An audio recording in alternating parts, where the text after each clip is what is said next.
प्रश्न है त्रिभुज एबीसी में एबी बराबर 5 सेमी, बीसी बराबर 6 सेमी तथा सीए बराबर 7 सेमी।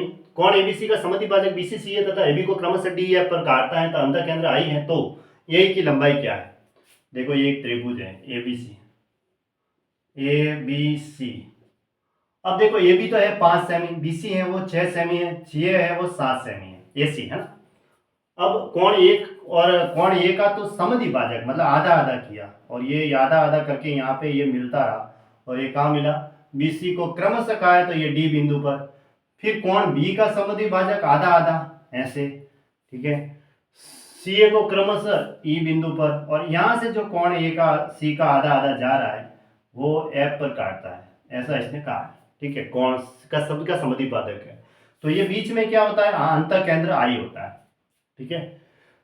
तो ए की लंबाई बताइए, ए कौन सी हुई फिर, ए ये वाली हमें लंबाई बतानी है।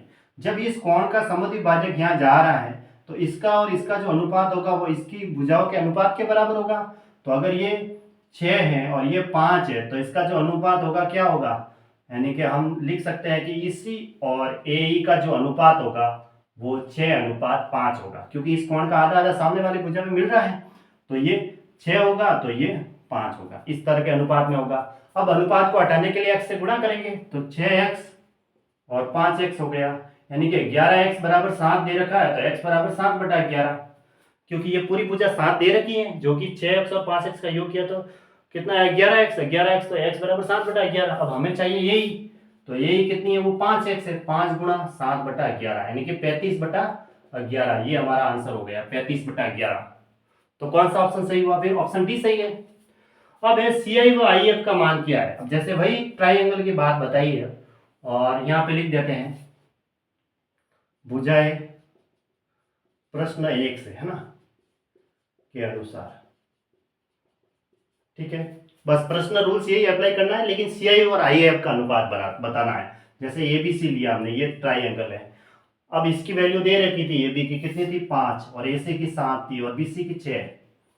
अब हमें सी आई व आई एफ का मान बताना है।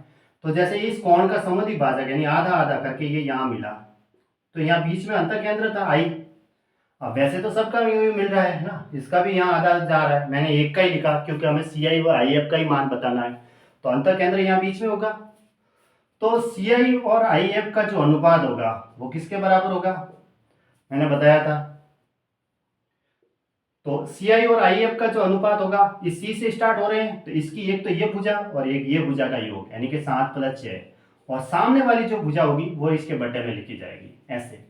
ये होगा सी आई और आई एफ का अनुपात, 7 + 6 13/5 यानी कि 13:5, ये इसका आंसर हो जाएगा। ऑप्शन डी राइट है, 13:5।